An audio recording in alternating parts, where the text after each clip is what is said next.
last week on the high banks of Michigan International Speedway. Scott Goodyear, the pride of Canada, a 5-year veteran of the IndyCars, Goodyear is enjoying the best season of his career. At this year's Indianapolis 500, Scott started 33rd, dead last, but it was mere inches that separated him from Indy fame as the checkered flag flew. Goodyear rode the momentum from that hard charge, backing down nowhere to no one. His first career podium finish came at Milwaukee, another in New Hampshire, and last weekend in Michigan, Scott passed inside, outside, and wherever else he had to take the first victory of his career for an ecstatic Walker Motorsports team. Paul Tracy, another young Canadian at 23 years old. He is the youngest of the IndyCar starters, and he's backing up the reputation that he built as the Indy Lights champion. Tracy has shown youth to be no deterrent to desire and ability to get the car there. Paul led laps at Detroit, driving in place of injured teammate Rick Mears. He again stormed to the front last week in Michigan, and he looked quite at home, leading the pack from the top spot. Though he didn't win, his second-place finish was a career best. And for Tracy, a sure sign of things to come.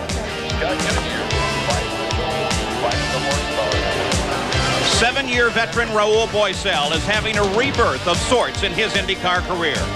In 1989, the Brazilian native finished 3rd in the Indianapolis 500, but victories never followed that performance.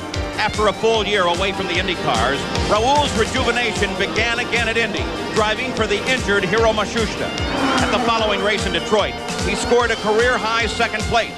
Last week, he finished 3rd, bringing up the tail in what could be IndyCar's new triumvirate. But these men and their counterparts face a completely different battle today. Cleveland's Burke Lakefront Airport course is wide open and challenging. Even the wiliest of veterans can fall victim to this incredibly fast road course. And once you've made a mistake here, recovery is next to impossible. But the course is ready, and the drivers are prepared to take on the future of IndyCar racing at the Budweiser Cleveland Grand Prix.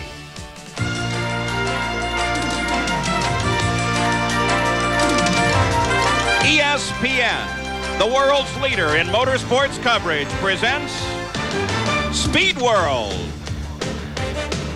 We're at one of the most unusual courses in all of IndyCar racing, the Burke Lakefront Airport, on the edge of Lake Erie in Cleveland, Ohio. Hello and welcome. I'm Paul Page, and we're not very far from the center of downtown Cleveland, a truly magnificent, rejuvenated city. And the IndyCars are set to go again, and here at ESPN, we are ready to take you right through the end of the IndyCar season and determine the PPG IndyCar World Champion. But this is a very special day here in Cleveland because Mario Andretti is about to set a landmark. When he takes the green flag, he will start his 370th IndyCar race, thereby eclipsing A.J. Foyt for career starts. And he adds that to his already career record for laps led and for the number of poles. So congratulations to Mario Andretti. Now, as we saw last week at the Michigan 500, there are some new names beginning to appear at the top of the order in this sport, led by Scott Goodyear. Certainly Paul Tracy is there, and Raul Boesel is on a comeback. Let's look at the points, though. That name is still the same. It is Bobby Rahal, but he is having his points lead nibbled away just a bit. At the front of this field, though, well, that's a very traditional front row. Emerson Fittipaldi and Michael Andretti, and Gary Gerould is right there. Paul, it's the second time this year that we've had this scenario with these two men side by side. The first time was at Portland. Emo on the pole, Michael alongside. Michael got the win. Emerson finished second. You may recall that a year ago here at Cleveland, same situation. Emerson pole, Michael alongside, and in that one, Michael a winner over Fittipaldi by 2.2 seconds. So Emerson obviously wants to break the pattern. He wants his third victory here at Cleveland. Michael, the defending Cleveland champion, needs the win because he needs to keep attacking in the points chase as he battles Bobby Rahal. So that's the situation in the front row. Let's check contenders in the row right behind as we go to our pit colleague, Jan Beekes. Well, Gary, there certainly could be some action from the second row. You never want to count out Bobby Rahal. He was second quickest this morning, and of course, our current point leader. Over on your right, we have Paul Tracy subbing for Rick Mears, who's at home in Florida watching this broadcast. Certainly be rooting for the Marlboro Penske. But back one row could really be a challenge. We have not only Alan Sir Jr., which you never want to count out when it comes to race day, but also Raul Boesel. He's hoping for a better day than what he had yesterday. Out between turns 7 and 8, he went off the track, across the grass, through cameraman's equipment. There was lenses, cameras flying, through a chain link fence, and into the parking lot. He's hoping for better fortunes today in the Dick Simon Lola. Paul?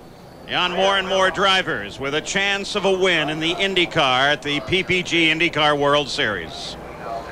Well, the challenge for all these drivers is the same. Derek Daly, it's the Burke Lakefront Airport. That's right. Since 1982, when IndyCar started racing here, the difficulty is the bumpy nature of the racetrack. We've got a graphic description of that from the in-car camera on Al Unser Jr.'s car. You can see how it beats his body around, and in particular, how his head rolls around. Well, good teams have a habit of coping with difficult situations, whether it's the race car or the racetrack.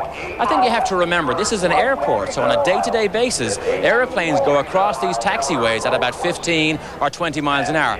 No problem. Then you put an IndyCar across the same taxiways at 150 or 170 miles an hour. That is a completely different proposition.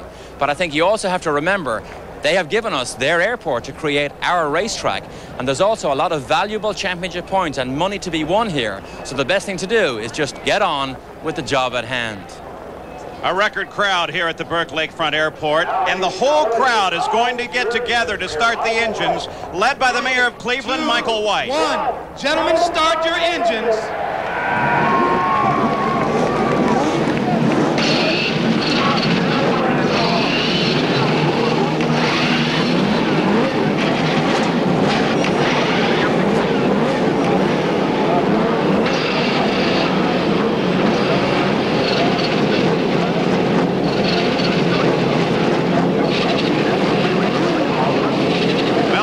They sit on a taxiway.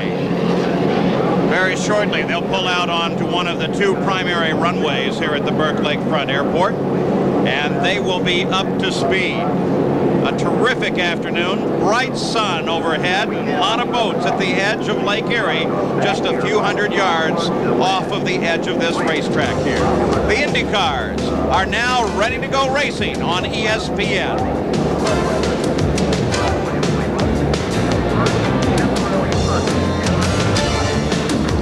ESPN's coverage of the Budweiser Cleveland Grand Prix is brought to you by PPG, world leaders in automotive finishes.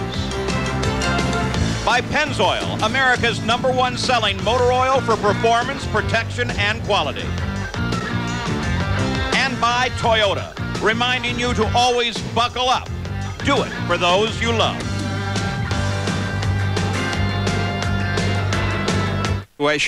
Down below, runway 24 right. On the parade lap now for the